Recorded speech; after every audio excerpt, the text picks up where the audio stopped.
Hello everyone, welcome to the channel e office vlog. आज की video में हम देखेंगे कि एजी हरियाणा की वेबसाइट ओडीएमएस पर न्यू पेंशनर रजिस्ट्रेशन कैसे कर सकता है। जो पुराने पेंशनर हैं उनको रजिस्ट्रेशन करने के लिए फाइल नंबर या फिर पीपीओ नंबर की ज़रूरत पड़ेगी। इसके साथ साथ इस वीडियो में हम ये भी देखेंगे कि अगर कोई एम्प्लॉय रिटायर होने वाला है तो वो कैसे रजिस्ट्रेशन कर सकता है तथा उसका ऑनलाइन फ्रेश पेंशन केस हम कैसे अप्लाई कर सकते हैं।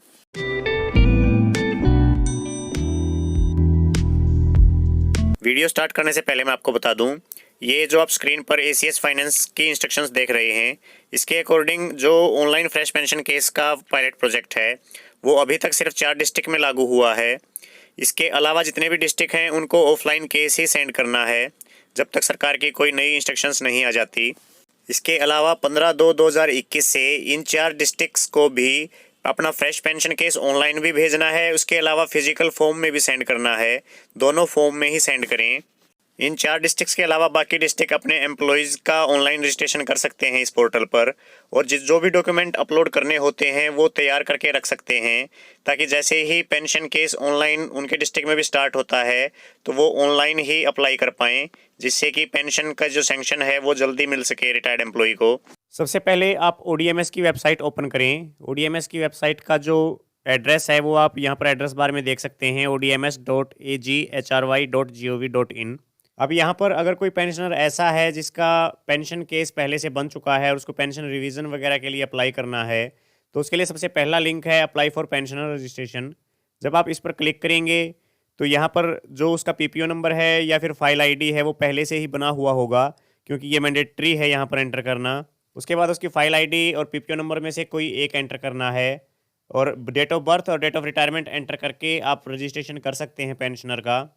लेकिन अगर कोई एम्प्लॉई ऐसा है जो अभी तक रिटायर नहीं हुआ है और 1-2 महीने में उसकी रिटायरमेंट है और उसका पेंशन केस आपको ऑनलाइन अप्लाई करना है, तो उसके लिए आपको अप्लाई फॉर फ्रेश पेंशन पे जाना है।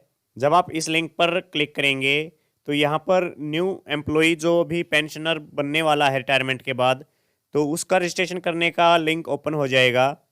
यहाँ पर आपको उस एम्प्लॉय का UCP code, date of birth और डेट ऑफ ज्वाइनिंग और मोबाइल नंबर एंटर करके रजिस्टर करना है।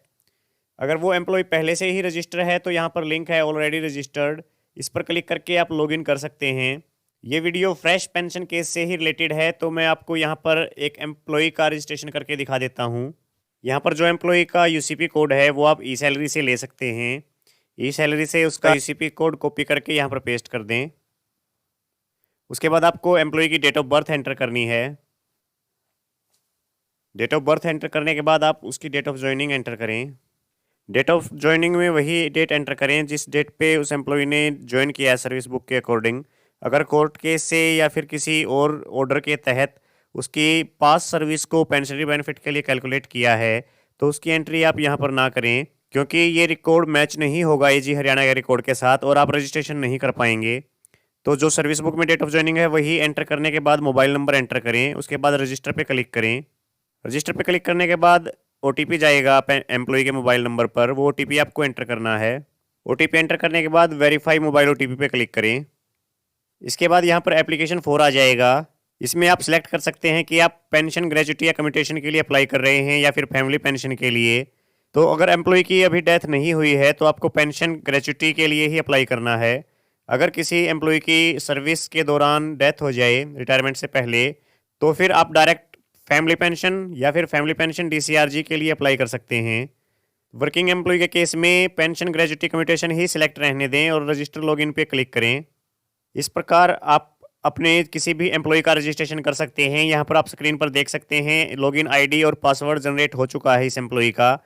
अब आप ये इस आईडी और पासवर्ड को यूज़ करके लॉगिन कर सकते हैं। किसी भी फ्यूचर रेफरेंस के लिए या तो ये आईडी पासवर्ड नोट करके रख लें या फिर इसका स्क्रीनशॉट ले लें। इसके बाद क्लिक हियर टू लॉगिन पे क्लिक करें। यहाँ पर आपको लॉगिन आईडी एंटर करनी है, उसके बाद पासवर्ड एंटर करना है। लॉगिन आईडी पासवर्ड एंटर करके कैप्चा एंटर करें और उसके बाद लॉगिन पे क्लिक कर दें। जब आप लॉगिन आईडी और पासवर्ड डाल के लॉगिन करेंगे तो भी एम्प्लॉय के मोबाइल नंबर पर ओटीपी जाएगा। आपको फिर से ओटीपी एंटर करके वेरीफाई करना है।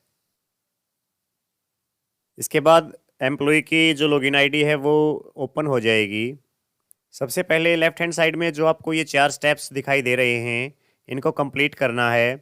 पेंशन रजिस्ट्रेशन हम कंप्लीट कर चुके हैं। उसके बाद आपको फैमिली की डिटेल्स एंटर करनी है, फिर नॉमिनी की, और लास्ट में एनक्लोजर्स अपलोड करने हैं। एनक्लोजर्स में जो भी पेंशन के पेपर्स हम तैयार करते हैं वो आपको ऑनलाइन अपलोड करने पड़ेंगे किसी भी पेंशनर के। तो स्टेप बाय स्टेप हम एक एक चीज़ करके देखते हैं। सबसे पहले जो पेंशनर की बाकी डिटेल्स हैं वो एंटर करनी है हमें। उसके लिए पेंशनर रजिस्ट्रेशन पे क्लिक करें। अब यहाँ पर जो डिटेल्स ऑटोमेटिकली फिल हैं उनको आप एक बार सिर्फ चेक कर लें कि वो डिटेल्स ठीक हैं या नहीं। बाकी जो डिटेल्स मैंडेटरी हैं जो एंटर करनी है, जिन पे स्टार लगा हुआ है, वो डिटेल्स एक एक करके एंटर करें। यहाँ पर जो जो डिटेल्स आपको फिल करनी है वो आप एक बार देख भी सकते हैं। एम्प्लॉय का फर्स्ट नेम और लास्ट नेम आपको एंटर करना है। ये दोनों एंटर करने मैंडेटरी हैं, जैसा कि स्टार लगा हुआ है इस पर आप देख भी सकते हैं। अगर किसी एम्प्लॉय का सिर्फ सिंगल नेम है, फर्स्ट नेम है, उसका लास्ट नेम नहीं है डॉक्यूमेंट्स में, तो आप यहाँ पर सिर्फ डॉट एंटर कर सकते हैं। पेंशनर नेम, फादर नेम, उसका जेंडर और उसकी जो स्पाउस की डिटेल्स हैं वो एंटर करने के बाद उसकी date of birth, date of appointment पहले से ही आ चुकी हैं। अगर आप चेक करना चाहें तो इनको चेक कर सकते हैं। उसके बाद आपको पेंशन का मोबाइल नंबर एंटर करना है, उसका ग्रुप सिलेक्ट करना है और किस पोस्ट से वो रिटायर हो रहा है वो भी सिलेक्ट करना है। आपको कैटेगरी भी सिलेक्ट करनी है कि वो स्टेट का एम्प्लॉय है या सेंटर का एम्प्लॉय है। ये सारी चीज़ें सिलेक्ट करने के बाद उसका डिपार्टमेंट और उसकी ट्रेजरी सिलेक्ट करें। यहाँ पर पेंशनर के डीडीओ का एड्रेस सिलेक्ट करना है आपको। इसमें जो एजी हरियाणा की ये वेबसाइट है ओडीएमएस की, इस पर जो अपने डीडीओ का रजिस्ट्रेशन कर रखा है उसका जो कोड है जो आप स्टार्टिंग में देख भी सकते हैं, जैसे इस डीडीओ का कोड है 2,1702। इस टाइप से जो भी कोड हो इसको ठीक सिलेक्ट करें। आपका जो भी रजिस्ट्रेशन हो रखा है डीडीओ का सेम वही एंटर करना है आपको। उसके बाद उसका मार्क ऑफ आइडेंटिफिकेशन और उसका एड्रेस एंटर करें। अगर परमानेंट एड्रेस और अल्टरनेट एड्रेस सेम है तो सेम एज अबव पे क्लिक करें, सेम वही एड्रेस आ जाएगा। उसके बाद उस एम्प्लॉय की आपको बैंक डिटेल्स एंटर करनी है। बैंक डिटेल्स एंटर करने के बाद आपको केस टाइप सेलेक्ट करना है कि उस एम्प्लॉय की रेगुलर रिटायरमेंट है या फिर वीआरएस है या फिर इनवैलिड पेंशन केस है या फिर कंपलसरी रिटायरमेंट है। तो जिस टाइप का केस हो वो सिलेक्ट करें। अगर उस एम्प्लॉय को कम्यूटेशन करवानी है तो येस करें, अगर नहीं करवानी तो नो करें। कम्यूटेशन अगर येस है तो आपको कम्यूटेशन की परसेंटेज भी एंटर करनी पड़ेगी। तो ये सारी डिटेल्स एंटर करने के बाद इसको सेव कर दें। तो यहाँ पर जो फर्स्ट स्टेप है वो आपका कंप्लीट हो चुका है। उसके बाद आपको फैमिली की डिटेल्स एंटर करनी है। एक एक करके सभी फैमिली मेम्बर्स के नेम और उनकी डिटेल्स एंटर करते रहें। फैमिली मेम्बर की डिटेल्स में फैमिली मेम्बर का नेम, डेट ऑफ बर्थ, आधार और रिलेशन और एड्रेस एंटर करने के बाद यहाँ पर जो मेंबर स्टेटस है वो लिव ही रखना है आपको, क्योंकि जो फैमिली मेम्बर जीवित हैं सिर्फ उन्हीं की एंट्रीज करनी है आपको। इसके बाद इसको सेव कर दें। इसको सेव करते ही दूसरे फैमिली मेम्बर को एंटर करने के लिए कॉलम्स ब्लैंक आ जाएंगे आपके सामने।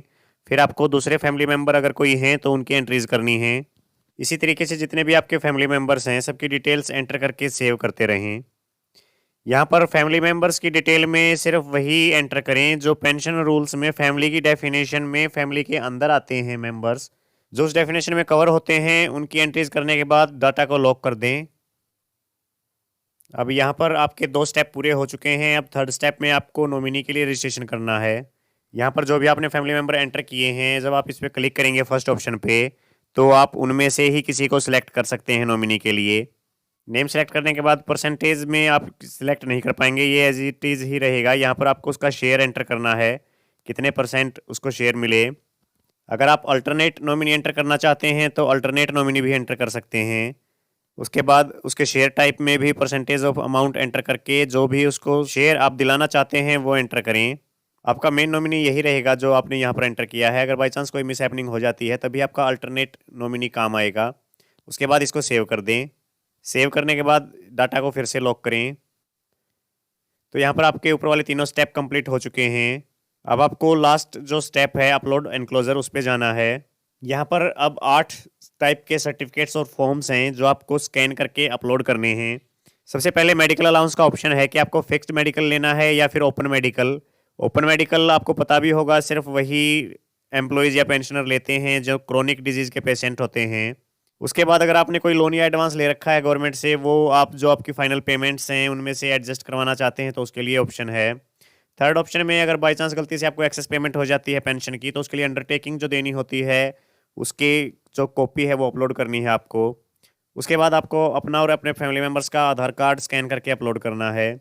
5वें नंबर पे जो स्पेसिमेन कॉपी होती हैं सिग्नेचर्स की, उसकी 2 कॉपी आपको अपलोड करनी है, 2 स्लिप्स। 6th ऑप्शन में आपको पासपोर्ट साइज फोटोग्राफ अपलोड करने हैं। इसमें आप वो फोटोग्राफ अपलोड करें जो आप स्पाउस के साथ, आपके हस्बैंड या वाइफ के साथ इकट्ठे जो जॉइंट फोटोग्राफ होता है। यहाँ पर 7वें और 8वें एनक्लोजर को अपलोड करने से पहले हमें जो 1 से 6 तक एनक्लोजर हैं उनको अपलोड करना है। एक बार हम इनको अपलोड कर लेते हैं। यहाँ पर जितने भी एनक्लोजर हैं उनके सामने दे रखा है कि उसमें किस टाइप की फाइल्स अपलोड करनी है। जैसे एनक्लोजर 1 है, इसमें पीडीएफ फाइल अपलोड करनी है। सभी में पीडीएफ फाइल्स हैं, सिर्फ जो फोटोग्राफ आपको अपलोड करना है उसमें जेपीजी फाइल अपलोड करनी है। उसके अलावा बाकी जितने भी एनक्लोजर हैं सबको पीडीएफ फाइल में ही अपलोड करना है।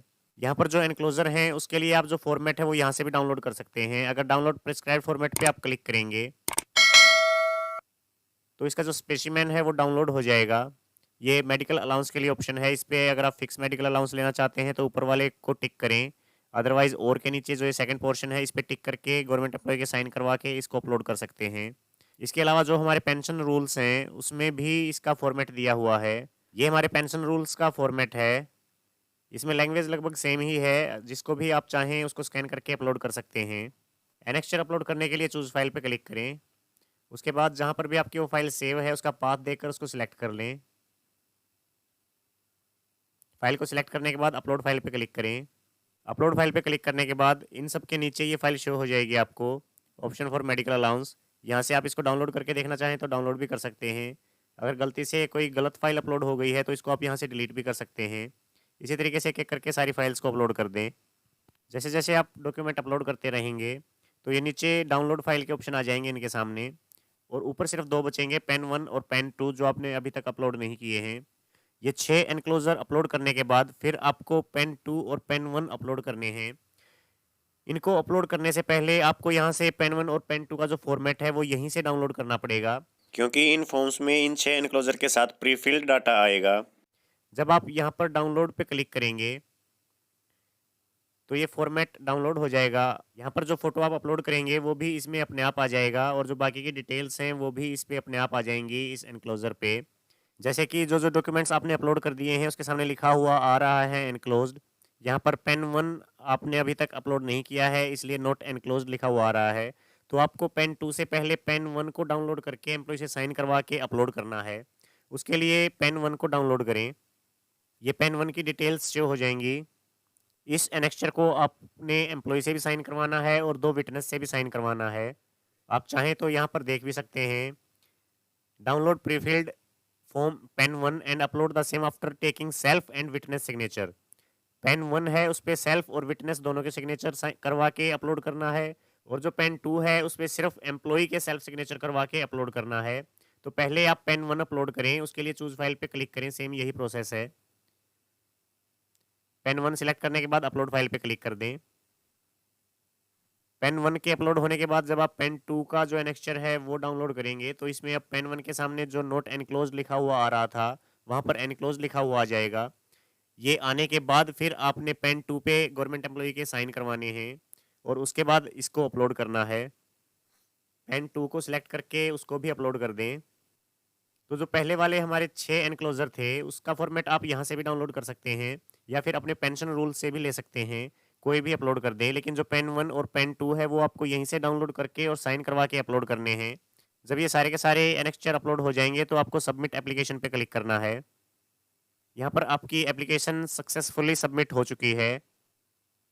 जो आपके 4 स्टेप थे चारों पे टिक आ चुका है, तो आपकी फाइल सबमिट हो चुकी है। अब इसको आपको अपनी डीडीओ की आईडी से वेरीफाई करके एजी हरियाणा को सेंड करना है। और जैसा कि मैंने आपको बताया था कि जो 4 डिस्ट्रिक्ट हैं उनको ऑनलाइन भी अप्लाई करना है और ऑफलाइन भी अप्लाई करना है। जब ये बाकी डिस्ट्रिक्ट्स में स्टार्ट हो जाएगा तो आप ऑनलाइन अप्लाई कर पाएंगे, तब तक आप ऑफलाइन ही केस भेजते रहें। इसके बारे में अगर आप और कुछ पूछना चाहते हैं तो कमेंट करके बताएं या फिर ईमेल करें eofficevlog@gmail.com पर। अगर आप चैनल पर नए हैं तो चैनल को सब्सक्राइब ज़रूर करें। आज की वीडियो में बस इतना ही। जल्द ही मिलते हैं किसी नई वीडियो के साथ, तब तक के लिए जय हिंद।